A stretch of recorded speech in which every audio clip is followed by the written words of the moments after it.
Muy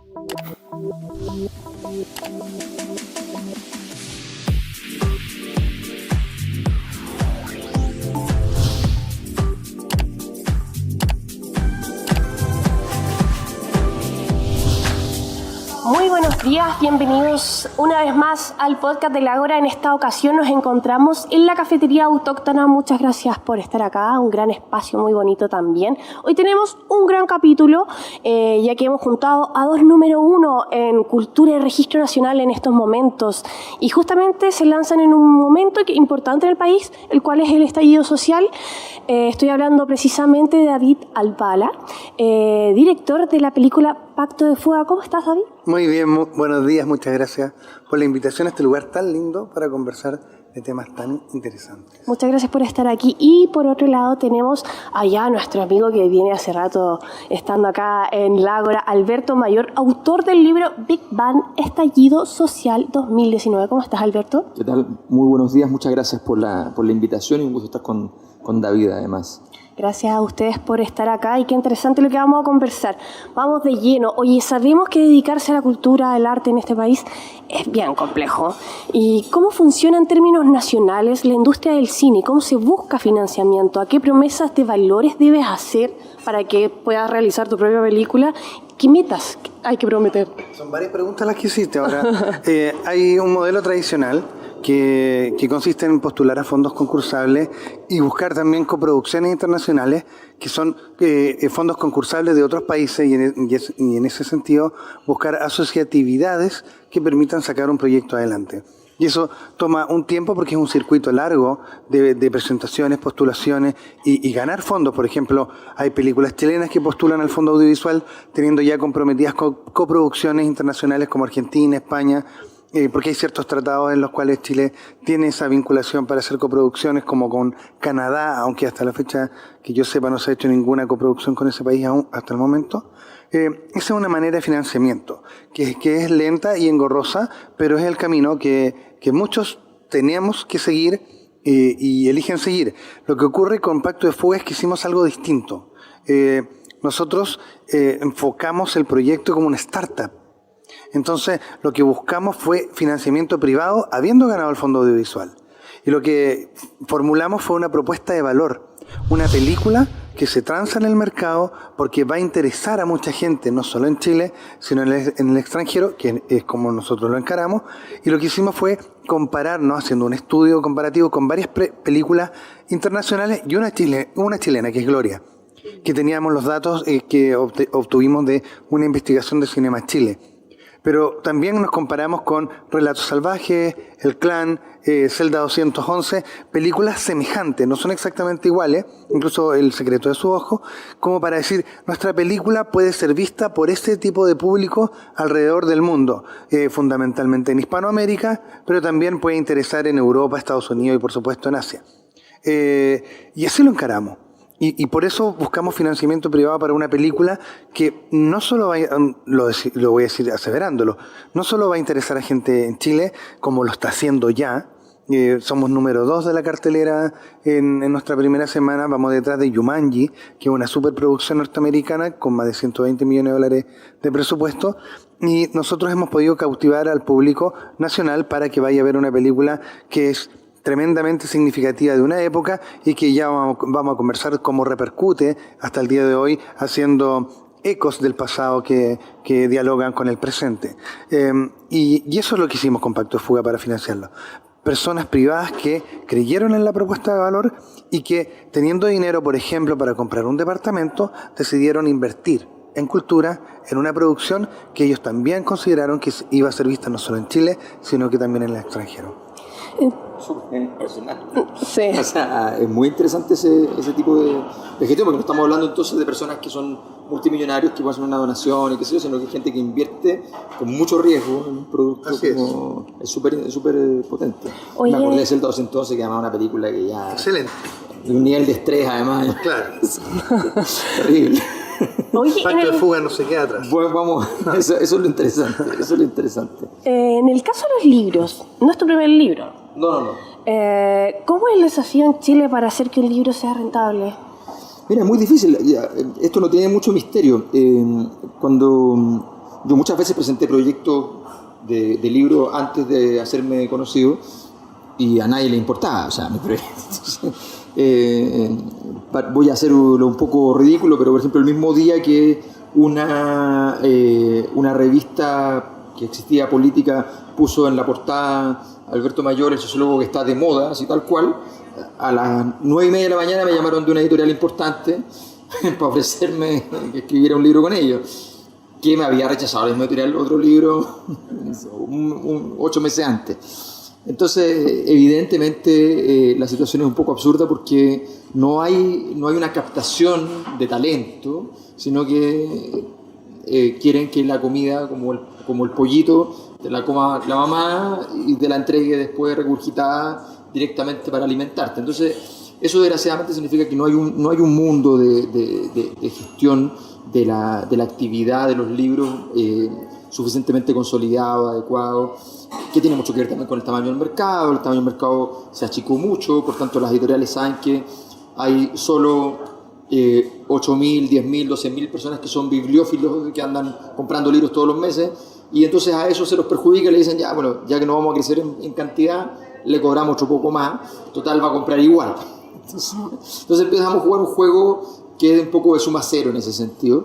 Entonces, por tanto, son industrias muy complejas en Chile porque no tienen el soporte, el nicho ecológico que producen en muchos otros lugares las conductas del Estado que promueven de distintas maneras, sutiles, elegantes, y que significan una inversión social, la lectura en toda su forma y la escritura también. Entonces empieza a ocurrir que hoy día estamos en un ciclo donde aumenta el número de escritores, baja el número de lectores, los lectores son los mismos escritores que escriben las otras cosas, ¿no?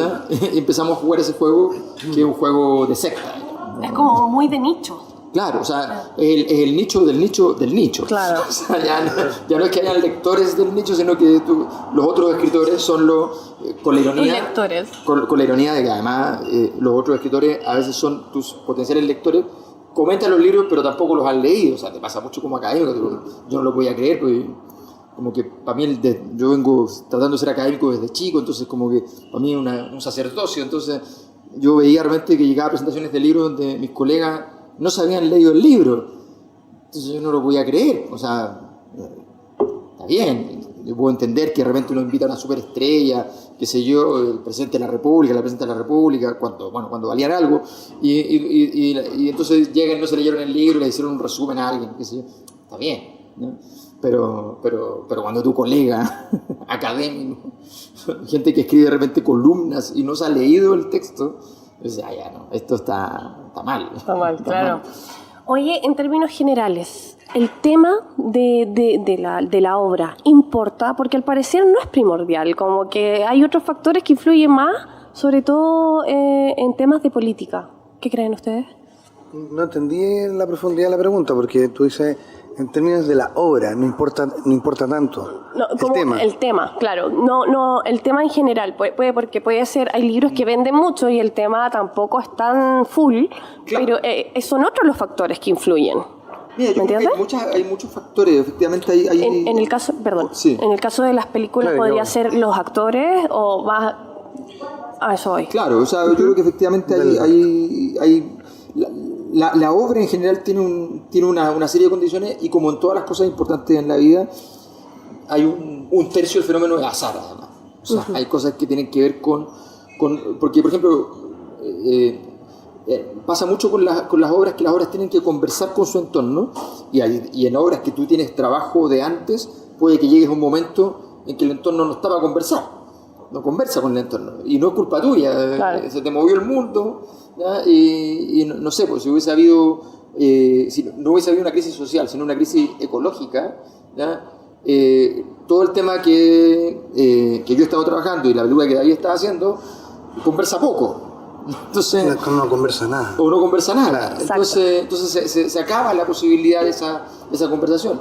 Pero en este momento, con todos los conceptos del problema de la violencia, con la anomia, con qué sé yo, con la policía, con la relación con el Estado, todo eso conversa mucho con la película, y conversa mucho con las investigaciones que yo traía de hace 10 años, que cuando partí la investigación era como un lujito, ¿ya? Esto fue así, o sea, fue un lujito de un académico que está haciendo una investigación grande sobre otro tema, se encuentra con una línea, ¿ya? Que no está investigando nadie, y dice, está bonita, está entretenida, está interesante intelectualmente, voy para allá, ¿ya?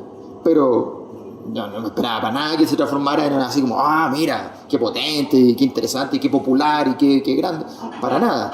Fue una decisión de gusto. Entonces yo creo que efectivamente las obras tienen esta cosa que es bien complicada y que dependen mucho de otros factores y no siempre necesariamente es así como lo duro del tema. Lo que sí es que el tema de alguna manera tiene que conversar. Y eso no depende de uno. O sea, yo lo veo un poco diferente la aproximación de por lo menos cómo yo quiero hacer películas y ese Pacto de Fuga. Efectivamente, para mí el tema era muy importante porque era una historia que era sorprendente y cautivante en su origen, sin actores, sin elenco, sin estrategia de marketing. Esta es una historia que la gente va a querer ver según mi punto de vista y mi sensación, porque tienes que mediar con tu propio termostato de lo que le puede gustar a la gente. Yo siempre digo que tengo un termostato súper sensible frente al aburrimiento. Entonces, cuando yo me aburro, digo, aquí hay que hacer un cambio o esto no va a funcionar muy bien, pero me puedo equivocar. Siempre doy como ejemplo de que si me hubiesen traído el proyecto de Angry Birds, el juego de... yo lo habría rechazado porque me habría encontrado más fome que... y me habría perdido $1 billón de comercialización. Pero es un juegazo. Pero es un juegazo. Ahora, yendo a la película, la historia era extraordinaria. El tema es la búsqueda de la libertad. Y por otro lado es el sentido de la vida, porque a lo largo del camino que tú haces, tú le encuentras un sentido a tu vida, y en nuestros personajes lo que hacen previamente para caer en la cárcel y luego salir de la cárcel también tiene que ver con la reconquista de la libertad, pero también la búsqueda del sentido que ellos le dan a su vida con lo que hacen. Eso está en la base de las capas más profundas de la película, pero tiene un relato que es cautivante y es una fuga extraordinaria. Entonces el tema sí tiene que ser súper importante para abordar la película, porque si no es como da lo mismo el tema, yo le voy a poner actores de connotados y la gente lo va a ir a ver igual. Yo no lo veo así. Entonces Pacto de Fuga es una película que sin actores, sin película, ya era extraordinaria. Entonces, ¿cómo hacemos que esta historia con este tema se le incorporen los ingredientes necesarios para que llegue a la pantalla grande? Y en ese sentido tú armas un proyecto al cual obviamente escribes un guión, hay investigación, hay muchas entrevistas, son 3 años de escritura, escribimos 25 versiones. Incluso en rodaje tú haces correcciones según sugerencias de los actores y por supuesto tienes que sabértelo de memoria. Y ocurre que tú incorporas actores a un tema que, si es tremendamente cautivante, es más fácil reclutar actores de jerarquía porque van a querer participar en esa película. Entonces el tema vuelve a ser relevante en la gestión de la producción de la película. Si fuera un tema que no lo atrae, probablemente a mí me habría costado mucho más tener el elenco que tengo, que encabeza Benjamín Vicuña, Roberto Farías, Víctor Montero, Francisca Gavilán, Amparo Noguera y un montón de otros más. Entonces, ¿cómo logras uno tener ese nivel de jerarquía actoral? Porque hay un tema que es cautivante, porque la narración que les propone les interesa o los seduce y por supuesto tú conversas con ellos con el enfoque que quieres que cada personaje aporte, porque al final cada personaje es un pilar en el cual se sostiene esta película, se sostiene el relato, y eso hace que los personajes importen, porque si yo te meto personajes que no te importan, el relato se cae y al final el tema no llega a nadie. Siempre digo que para mí la primera capa es la entretención. Si yo te entretengo, te puedo pasar cualquier tipo de información y te puedo conectar con cualquier tipo de emoción, porque tú estás conectado en el relato. Si yo te aburro, tú te alejas y te pierdo. Claro, yo creo que ahí hay una cosa que dice David que es súper importante. Pasa mucho, una gran decisión que tuve que tomar en la vida en términos académicos. ¿Ya? El mundo académico no sigue la perspectiva de cómo se narra una historia. Y a mí me molestaba eso. Encontraba que era absurdo que no tuviéramos en el mundo académico no fuéramos capaces de narrar una historia, cómo se cuenta una historia para que sea interesante para un lector, porque finalmente el académico, el especialista que está leyendo también es un lector y también es una persona normal que quiere leer una historia. Claro. Entonces yo siempre tuve distancia con esa forma de escritura. Igual la formulé, yo partí mi vida académica escribiendo en difícil, en complejo y sin estructura narrativa, hasta que tomé la decisión y dije, no, ¿sabes qué? Yo no estoy disponible para esta cuestión. ¿ya? Me cueste lo que me cueste, yo voy a ir hacia una visión donde yo quiero relacionarme con el lector. Quiero que lo lea la gente, que le guste, que le entretenga, que no importa lo difícil del tema. Hay una explicación, por ejemplo, en el libro sobre un rito súper importante en las culturas de América del Norte que se llama el potlatch. Y esa narración es una narración sobre un tema súper complejo que tiene que ver con los principios de la reciprocidad en las sociedades y el carácter universal de la reciprocidad en todas las sociedades existentes en la humanidad, ¿no? Y tiene una serie de complejidades. Pero el desafío es cómo tú lo logras contar, no importa lo difícil. Y eso a mí me parece formidable y como gran desafío de poder decir y con quién y dónde tú vas a plantear en el fondo la relación de conflicto, la obra propiamente tal. O sea, finalmente todas las relaciones que tienen que ver con la cultura son obras en sentido estricto y tienen alguna forma de narratividad. Claro. Claro. Oye, yéndonos al tema de los estrenos, hace un tiempo atrás, y la censura también, hace un tiempo atrás se hizo una película que se llamaba Colonia, no sé si la vieron. Sí, Emma Watson. Es de Emma Watson, o sea, salía Emma Watson, la cual trataba del emblemático caso de violación de derechos humanos en Colonia Dignidad. Esta jamás se estrenó en Chile, en cine, en pantalla grande. ¿Cómo influye el tema el tema exterior para estrenar? O sea, ¿te han puesto alguna vez a ti dramas para estrenar en pantalla grande? Porque este tema también es controversial. Es controversial. No sabía que no se había estrenado Colonia en pantalla, porque yo la vi creo en Netflix o en alguna plataforma. Sí, está en Netflix, pero jamás se estrenó. De hecho, hicieron un estreno clandestino, por así decirlo. ¿Cómo tanto? Sí. Me acuerdo cuando Iron Maiden fue prohibido. ¿Qué desperdicio de momento. Bueno, tendría que partir diciéndote antes de entrar a lo que es la calificación cinematográfica o la censura previa que podría existir en democracia para estrenar una película. Cuando nosotros buscamos financiamiento para esta película, sí tuvimos resistencias con muchos inversores por el tema, porque veían que podía ser, comillas, una apología del Frente Patriótico Manuel Rodríguez, claro, cosa que no estaba en el guión y no era la intención. Más bien contar una historia histórica y que el público decida y entienda, interprete cómo funcionan estos bandos que se enfrentan dentro del penal. Y había gente que obviamente dijo no, que yo no quiero participar en eso, y hubo gente que incluso de derecha, que tiene pensamiento de derecha, que dijo sí, porque ya vi la historia que quieres contar, y eso no significa que yo tengo que estar de acuerdo con eso, es cómo la va a percibir la audiencia en Chile y en el extranjero. Yo quiero participar porque es una película histórica. Y nos pasó. Ahora, cuando llegamos al cine, evidentemente no pasó eso porque sabíamos que traía una película controversial de alguna manera, no tanto como lo es ahora, porque después del estallido social, el Pacto de Fuga se relaciona y hace coincidencias sincrónicas con temas que están en la calle, que antes del 24 de octubre, que era 18 de octubre, que era casi nuestra fecha de estreno, que vamos a estrenar el 24, no estaban los temas. Entonces, quiero decir que en nuestra estrategia no tuvimos censura previa, pero sí buscamos mostrar un lado de la película que era menos político, para no espantar a la audiencia y la fuera bien y pudiera evaluarla en conciencia y con todos los elementos. Efectivamente estábamos distribuidos por Fox y los complejos de cine aún no habían visto la película. Nosotros se la mostramos en septiembre, previo al estreno programado para el 24, y tuvimos tremenda buena acogida de parte de los complejos de sala de cine, y fue por eso que Cinépolis y Cinehoids nos dieron garantía, el sello garantía Hoyts a la primera película chilena por su calidad. Es decir, es una recomendación específica para la audiencia, por lo tanto no hubo resistencia al estreno o a la película, sino más bien hubo promoción. Y luego el estallido social, bueno, hay un potenciamiento inesperado que nosotros no teníamos cómo calcular, porque lo que ocurrió es que temas que están en la película se hablaron en la calle durante el estallido social y se siguen hablando hoy día. El soundtrack que está en la película comenzó a sonar en la calle y sigue sonando hoy día como número uno, y eso no lo pudimos prever, y por lo tanto te podría decir que hubo menos resistencia aún a una película que conversa con lo que ocurre en el país.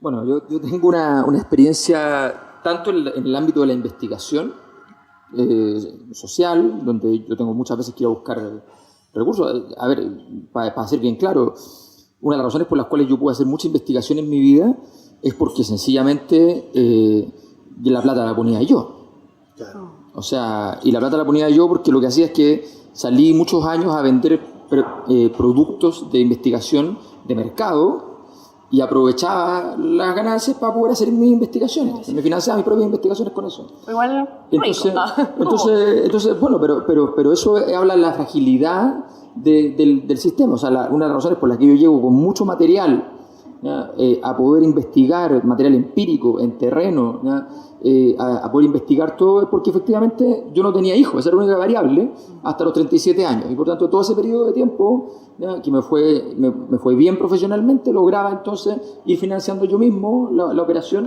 y me podía comprar una gran cantidad de libros al mes, punto. Esos eran mis gastos. Entonces evidentemente tú dices, eso no es normal, está muy bien, pero no es normal. Porque finalmente tú ibas a los proyectos de investigación y te castigaban efectivamente de acuerdo al emisor, el proyecto. O te lo aprobaban, tú llegas con un proyecto que valía X y te decían, ya, pero yo te lo hago si vale X partido por 2. Y yo decía, lo hago, con mi equipo, decía, estamos todos dispuestos a la mitad, vamos, y lo hacíamos. Entonces era una economía de guerra permanente. Y hay que estar jugando con eso todo el rato porque sencillamente hay formas de censura absoluta y otras relativas. Vas a una empresa, el gerente te dice que le encantó, que quiere el proyecto no de ese tamaño, quiere 10 veces ese tamaño, le interesó mucho, qué sé yo. Llega el directorio dice no, porque hay un emisor determinado. Entonces eso pasa, y pasa en la actividad artística, me pasó en el Teatro Municipal, o sea, lo digo con toda claridad.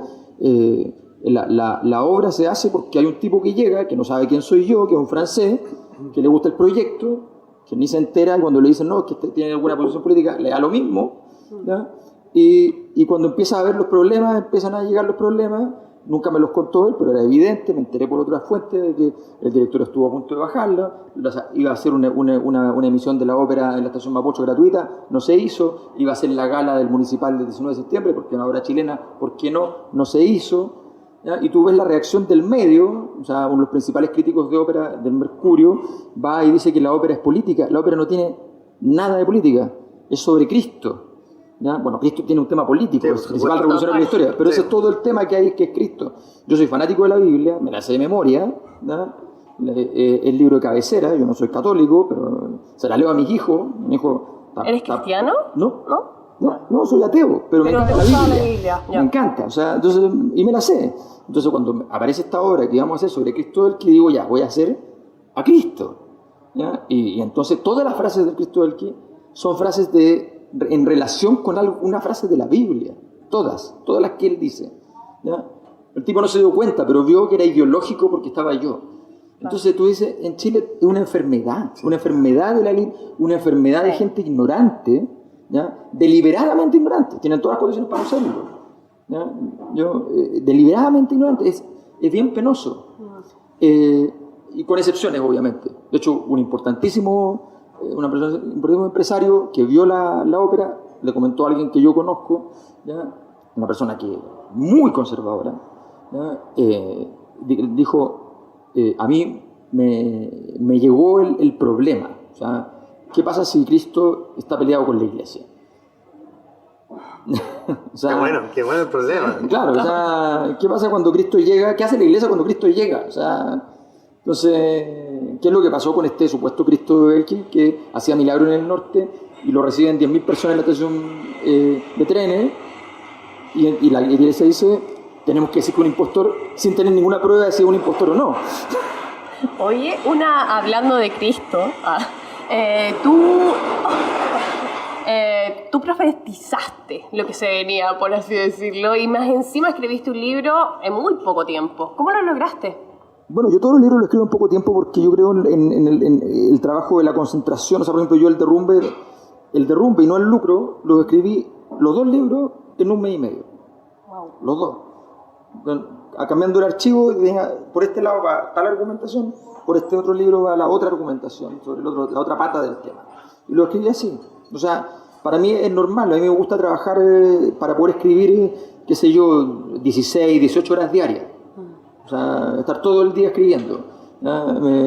Me paro, me doy una ducha, por ejemplo en ese tiempo la escribí en un verano, esos 2 puntos, me levantaba, me iba a dar una ducha, volvía, porque como cuando uno se ducha es como que se te levantara y te engañaba el cuerpo, entonces volví a escribir y qué sé yo, como loco, me levantaba, comía algo, pero yo escribo siempre más de 3 horas seguidas, idealmente 4 o 5, ¿ya? Entonces claro, escribo así, es el mecanismo. Cuando ya tengo no estoy haciendo al mismo tiempo la investigación, ya la hice. O sea, de repente busco algún dato, se me ocurre un argumento, necesito el dato y lo voy a buscar, pero la investigación ya la tengo hecha, ya me lo sé. Ya está en tu cabeza. Ya está, yo estoy simplemente viendo cómo lo cuento. Entonces, si no sería absurdo, no podía hacerlo así. Me gusta trabajar así porque el libro queda unitario, queda bien escrito, queda con energía, queda con frenesí. La persona que lo va a leer en un ritmo mucho más rápido. Tiene que tener una correlación, si no se pone fome, le falta chispa. Los libros es muy fácil que te queden aburridos. Sí, eso es verdad.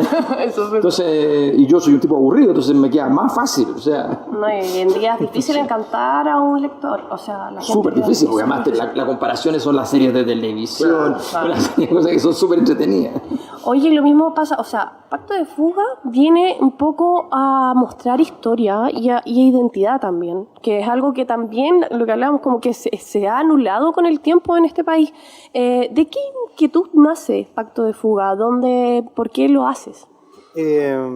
Fundamentalmente el hecho a mí me cautivó, es una fuga extraordinaria, que no tiene precedentes semejantes en ninguna parte del mundo. Evidentemente hay fugas de cárcel en otras partes del planeta, pero ocurre que esta es una fuga en donde hay un túnel que se construye con herramientas rudimentarias desde adentro, con un equipo organizado durante 18 meses sin ser detectado, pero que esconden la tierra dentro del penal, y esconden 55 toneladas dentro de la cárcel. Entonces cuando yo leo eso, yo digo, no, esto no se puede hacer. Tú no podías esconder la tierra dentro de la cárcel, porque la van a ver y te van a descubrir. Entonces, ¿cómo alguien es capaz, o qué grupo de personas es capaz de hacer esta obra de ingeniería magistral? Así partió. Ahora, ocurre que cuando tú enfrentas el proyecto y quieres contar esta hazaña, esta anécdota, si quieres rebajarla, esta gran anécdota, tienes que preguntarte quiénes son capaces de hacer esto. ¿Y por qué son capaces de hacer esto? ¿Y qué motivaciones colectivas tenían? ¿Qué motivaciones individuales tenían? ¿Y en qué contexto histórico-político se encontraban? Para que esto sea así. Porque no es que porque eran ingenieros, profesores, tenían formación paramilitar de Nicaragua, Cuba y Europa del Este, es que eran capaces de organizarse de esa manera. Ok, eso vale, es un ingrediente del proceso, pero ¿por qué desean tanto fugarse? Porque si no hay deseo, por muchas habilidades técnicas que tú tengas, no puedes implementar un proyecto, una operación que salga adelante. Entonces, quieren ellos golpearle el ego a Pinochet. Están en dictadura, sus operaciones más importantes fracasaron, como fue la internación de armas en Carrizal Bajo y el atentado mismo al general Pinochet, que era el dictador de la época. Entonces, ellos, cautivos dentro del penal, dicen, ¿cómo nos vamos a quedar acá si la libertad es un deber? La libertad no es solo un derecho, porque de hecho lo declaramos hoy día así. La libertad es un derecho porque es tu deber hacer que sea un derecho. Entonces, ellos teniendo ese pensamiento, ese esquema de pensamiento y una ideología libertaria en la búsqueda de las reivindicaciones sociales, implementan una operación magistral que es lo que cuenta esta historia, pero la película no puede solo describir cómo se construye un túnel, tiene que contar también quiénes son capaces, sus motivaciones, orígenes también en alguna medida, y cuáles son los enemigos o adversarios que están a lo largo del relato, que en este caso es el túnel mismo, es un antagonista porque lo tienes que construir, el penal y la represión de los gendarmes de la época y el fiscal Andrade, que representa a un muy conocido fiscal. Entonces, ellos lo que hacen es sobreponerse en resistencia, utilizando lo que la había dado origen al Frente Patriótico Manuel Rodríguez, que es el derecho a rebelión.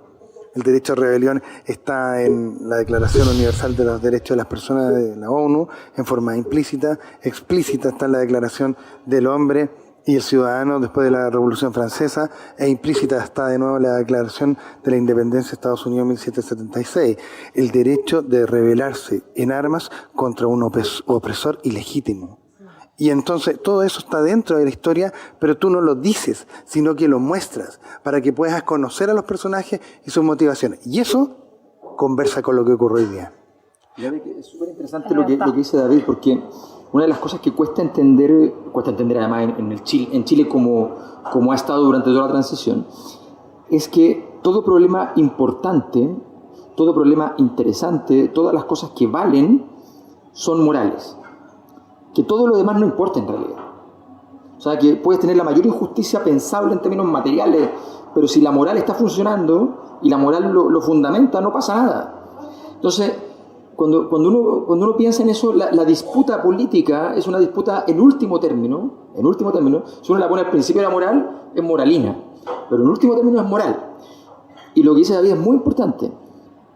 El corazón de la dictadura, el verdadero corazón de toda dictadura, de cualquiera, de izquierda o de derecha, se resume en la frase de Pinochet: no se mueve una hoja sin que yo lo sepa. Ese es el corazón de una dictadura. Cuando atentan contra Pinochet, ya Pinochet queda herido, independiente de que no haya sido herido físicamente, porque se le movieron muchas hojas y estuvieron a punto de matarlo. Y se salvó de suerte, ¿ya? O por la incompetencia del otro, o por simplemente la fortuna. Entonces ya queda herido. Y este segundo gesto es como: de verdad no puedes con nosotros. Claro. ¿Ya? Entonces es un problema moral. Ese problema moral, que a mí lo encuentro sorprendente, hoy día, cuando estamos haciendo este programa, ¿ya?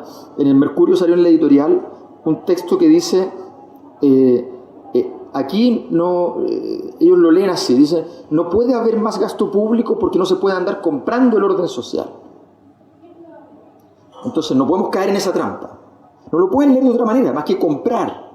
No, porque el dinero no es dinero. El dinero es otro ente moral. A tal punto que el dinero, lo único que existe para que sea válido es que nosotros lo consideramos válido. Ese papel no vale nada.